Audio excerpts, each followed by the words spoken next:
नमस्कार, YouTube channel शिक्षालय में आपका पुनः स्वागत है। मेरा नाम है रेणु यादव। कैटायंस का डिस्कशन हम कर चुके हैं। मोनोवेलेंट, डाइवेलेंट, ट्राइवेलेंट कैटायंस हम डिस्कस कर चुके हैं। अब हम डिस्कस करने वाले हैं एनायंस के बारे में। ठीक है, इस टॉपिक में, इस आज के लेक्चर में हम मोनोवेलेंट एनायन के बारे में जिक्र करेंगे।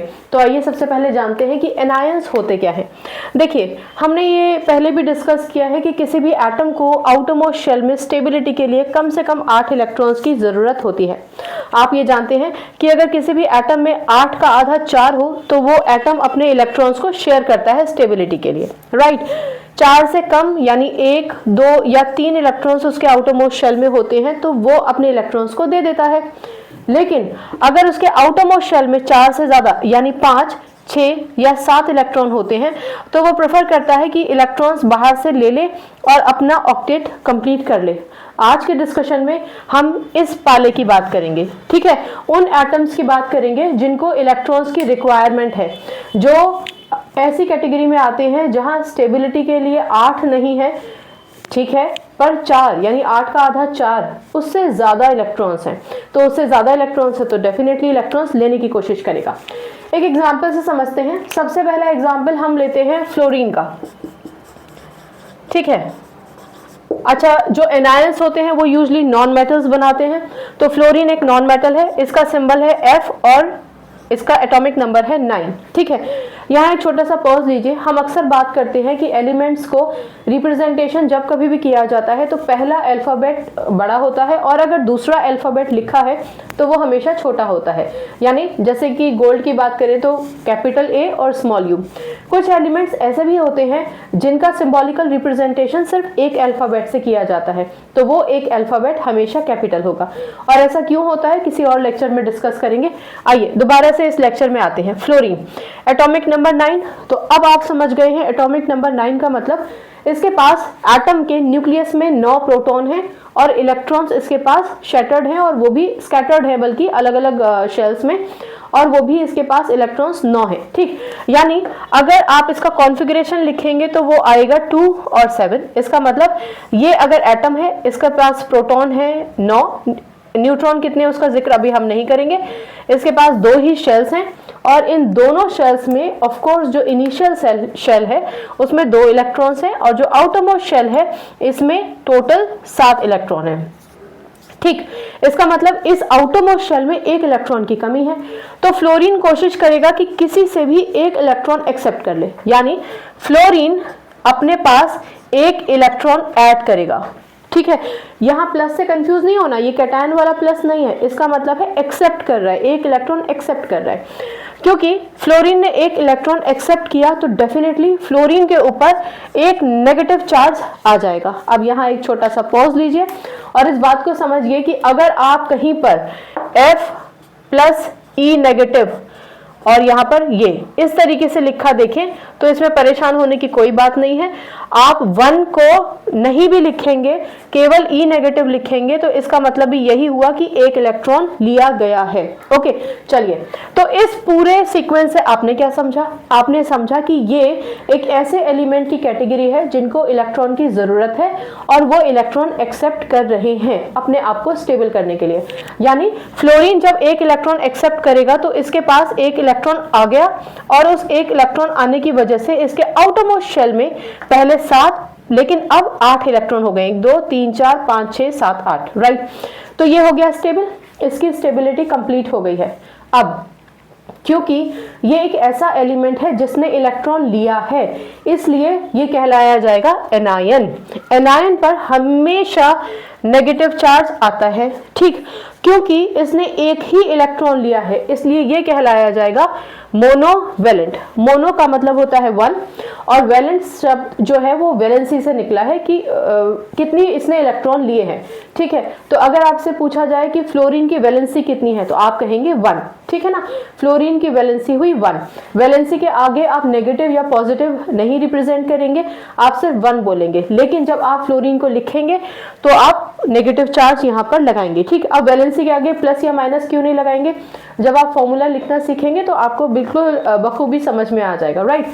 तो इस पूरे लेक्चर से आपको ये पता चला कि वो एलिमेंट्स जिनके पास शॉर्टेज है एक इलेक्ट्रॉन की, उनको हम मोनोवैलेंट कहेंगे, और क्योंकि वो इलेक्ट्रॉन एक्सेप्ट कर रहे हैं तो वो हो गए एनायन।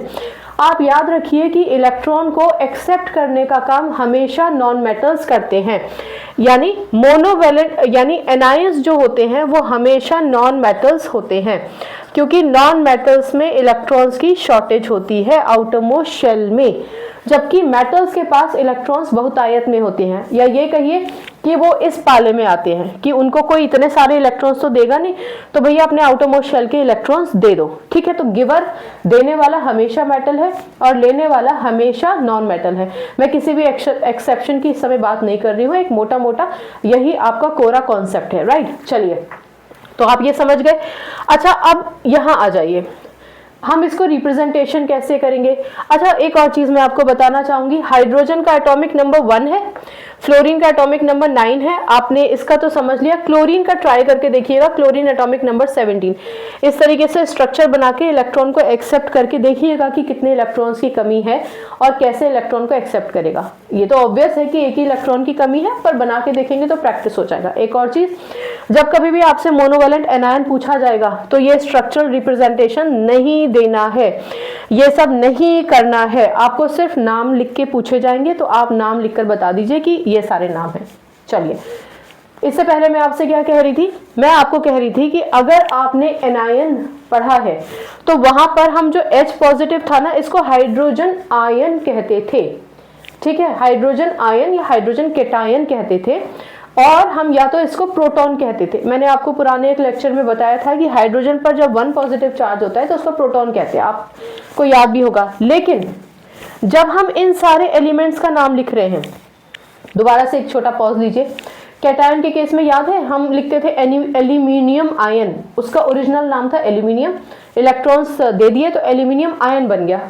सोडियम, ओरिजिनल नाम सोडियम था, इलेक्ट्रॉन दे दिए तो सोडियम आयन बन गया, किसी का नाम नहीं बदला, सिर्फ आयन साथ में लग गया। लेकिन ये जितने भी एलिमेंट्स हैं, इन सब के आगे आप देखिए, हाइड्रोजन ने एक इलेक्ट्रॉन लिया तो ये हाइड्रोजन बन गया हाइड्राइड, IDE। फ्लोरीन ने एक इलेक्ट्रॉन लिया तो ये हो गया फ्लोराइड, क्लोरीन ने एक इलेक्ट्रॉन लिया क्लोराइड, ब्रोमीन ने एक इलेक्ट्रॉन लिया ब्रोमाइड, आयोडीन ने एक इलेक्ट्रॉन लिया आयोडाइड, IDE जुड़ गया है। यानी आप इसको हाइड्रोजन एनायन नहीं बोलेंगे, फ्लोरीन एनायन नहीं बोलेंगे, आप कहेंगे फ्लोराइड, फ्लोराइड ही बोलेंगे, आयन लगाने की जरूरत नहीं। कहने का मतलब फ्लोरीन एनायन नहीं बोलेंगे, फ्लोराइड आयन नहीं बोलेंगे, आप सिर्फ फ्लोराइड बोलेंगे, क्योंकि नॉन मेटल्स ही इलेक्ट्रॉन्स को एक्सेप्ट करते हैं। तो जब नॉन मेटल्स इलेक्ट्रॉन एक्सेप्ट कर चुके होते हैं तो वो आयन के आगे IDE रिप्रेजेंटेशन लग ही जाता है, ठीक है, हम IDE से रिप्रेजेंट करते हैं। तो कहीं पर भी अगर आप IDE देखेंगे किसी एलिमेंट के साथ तो आप समझ जाएंगे कि ये एक नॉन मेटल है और इसने इलेक्ट्रॉन्स को एक्सेप्ट किया है। इतना समझ में आ गया, बहुत बढ़िया। तो मोनोवैलेंट एनायन में हमारे पास ये तो कोरे मोनोवैलेंट एनायन हो गए, इसके अलावा हमारे पास पॉली एटॉमिक एनायन भी होते हैं। पॉली एटॉमिक का मतलब तो आप समझते हैं, जब हमारे पास नंबर ऑफ एलिमेंट्स ज़्यादा होते हैं और सब के सब मिल जाते हैं, ग्रुप बना लेते हैं, तो वो पॉली एटॉमिक कहलाया जाता है। इसके कुछ एग्जाम्पल्स हैं, NO2 नेगेटिव, यह है नाइट्राइड, बहुत ध्यान से सुनिए,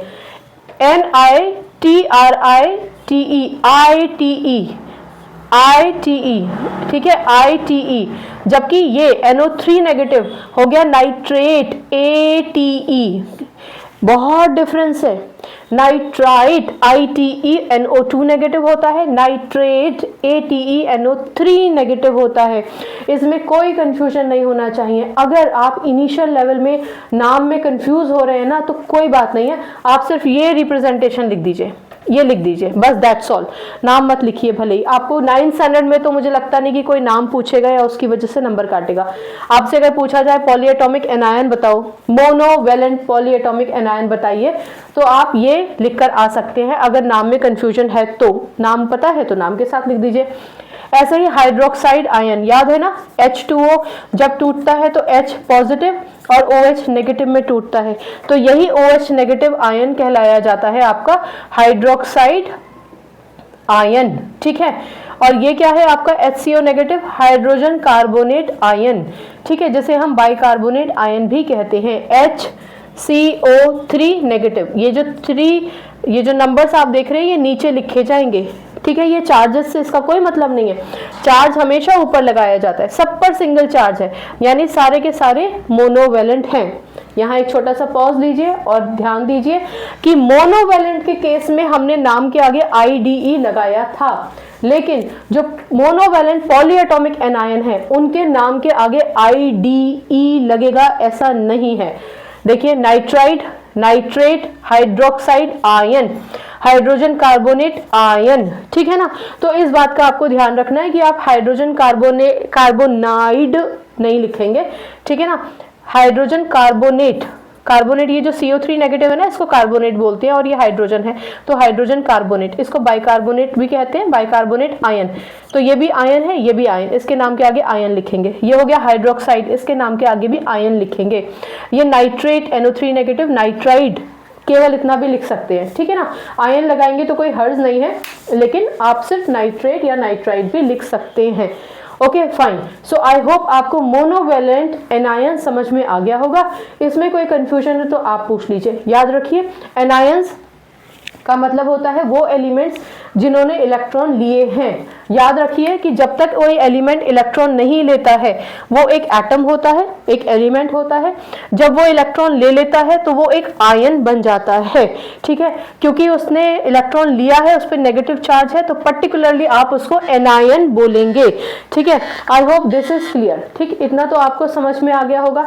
एक और चीज, एनायंस जो होते हैं यानी इलेक्ट्रॉन लेने की टेंडेंसी हमेशा नॉन मेटल्स में होती है, और नॉन मेटल्स अगर मोनोवेलेंट फॉर्म में आप दिखा रहे हैं तो IDE लगाएंगे, जबकि मोनोवेलेंट पॉलीएटॉमिक में IDE वाला कॉन्सेप्ट नहीं है, ये नाम है और कुछ के नाम के आगे आयन लगाया जाता है, ठीक है ना।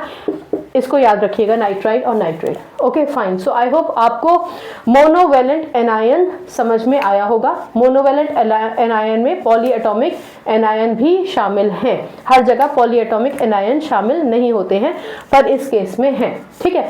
Okay fine. सो अब भी अगर कोई कंफ्यूजन है तो मुझसे पूछिएगा, पूछना बहुत ज़्यादा ज़रूरी है। केमिस्ट्री को रट्टाफिकेशन नहीं करना है, सुनना है और समझना है। केमिस्ट्री से अपनी केमिस्ट्री अच्छी बनाइए, शिक्षा ले आइए। अगली बार मिलने तक अपना ख्याल रखिए, खुश रहिए, सकारात्मक रहिए। नमस्कार।